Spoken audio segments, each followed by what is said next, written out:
Hej! Apotek Hjärtat här. Vi finns för att du ska kunna leva ett längre, friskare liv. Det är därför jag är här.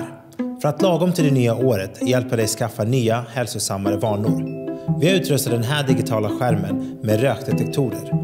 Sen placerar vi den här där folk röker mycket. Och varje gång någon tänder en cigarett. Ja, du fattar.